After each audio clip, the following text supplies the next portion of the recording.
Assalamu alaikum, I'm Aisha and you're watching SAMAA News. Here are today's headlines. Pakistan has announced a partial airspace closure near the Indian border for the next 2 days, citing possible Indian military exercises. According to the notice to airmen, the closure will remain in effect from 6 a.m. to 9 a.m. on both days, affecting routes in the Karachi and Lahore flight regions. The temporary restrictions are precautionary measures to ensure flight safety during periods of heightened military activity.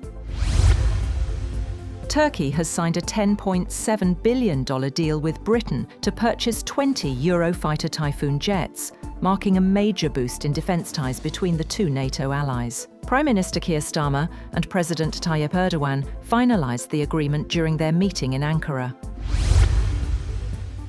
US President Donald Trump has met Japan's Emperor Naruhito at the Imperial Palace in Tokyo as part of his Asia tour focused on trade and defence. Trump will hold key talks with Japan's new Prime Minister, Sanae Takaichi, on Tuesday, after announcing several trade and mineral deals earlier in Malaysia.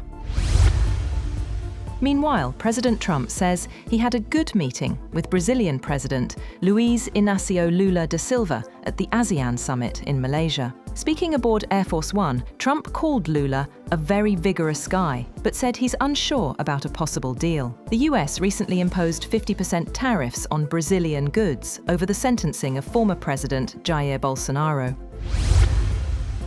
US President Donald Trump has ruled out running for the vice presidency in the 2028 US election, an approach some of his supporters have floated to allow the Republican president to serve an additional term in office. The remarks were Trump's latest on the subject, which he has teased in public remarks, and with Trump 2028 hats he hands out at the White House.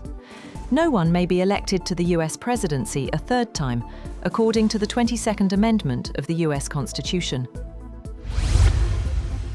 British Prime Minister Keir Starmer says his government will close hotels housing asylum seekers, blaming the previous government for what he called a huge mess. Speaking in Turkey, he said claims are being processed faster and deportations are more efficient. A new report says costs for asylum housing have tripled.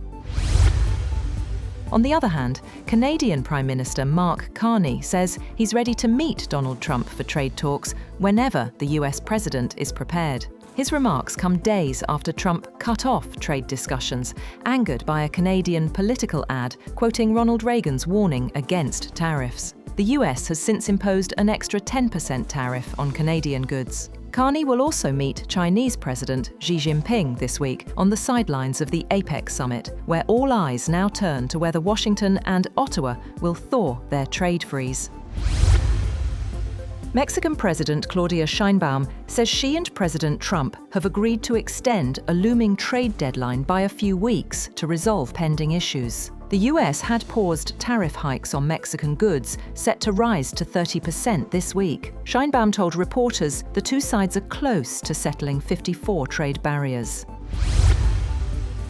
President Asif Ali Zardari and Prime Minister Shehbaz Sharif have urged the global community to help resolve the Kashmir dispute under UN resolutions and the will of the Kashmiri people. In messages on Kashmir Black Day, both leaders condemned India's occupation of the valley. President Zardari says lasting peace in South Asia depends on a just settlement of the issue. Meanwhile, hundreds rallied in Islamabad to mark Kashmir Black Day, voicing solidarity with the people of Indian illegally occupied Jammu and Kashmir and demanding implementation of UN resolutions. Federal Minister for Kashmir Affairs, Amir Muqam, told the crowd that peace in the region depends on enforcing UN resolutions. The day is observed across Pakistan and Azad Kashmir as a reminder of the decades-old dispute. 2 women were killed and 1 person injured in an overnight Ukrainian drone attack on Russian-controlled Donetsk. Moscow-installed authorities say the strike set a residential building on fire, killing women aged 72 and 98. A 19-year-old woman was hospitalized. Ukraine has not commented on the incident. Also, at least 4 migrants died after their boat sank off the Greek island of Lesbos. The Coast Guard says 7 others were rescued while the search continues for possible missing passengers. It's the second deadly migrant incident near Lesbos this month. China says it hopes the United States can meet it halfway ahead of an expected meeting between Presidents Xi Jinping and Donald Trump at the APEC summit in South Korea this week. Chinese Foreign Minister Wang Yi told US Secretary of State Marco Rubio that the two leaders' mutual respect remains the most valuable asset in their ties.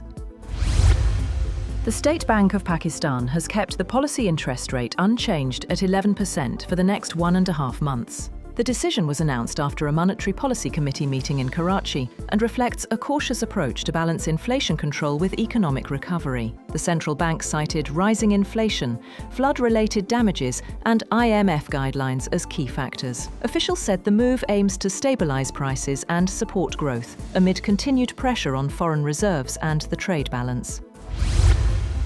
While the state bank maintains its cautious stance, Pakistan's reserves are set to strengthen with new inflows. Saudi Arabia has not only agreed to provide a $1 billion oil facility this fiscal year, but has also rolled over $5 billion in existing deposits with the state bank.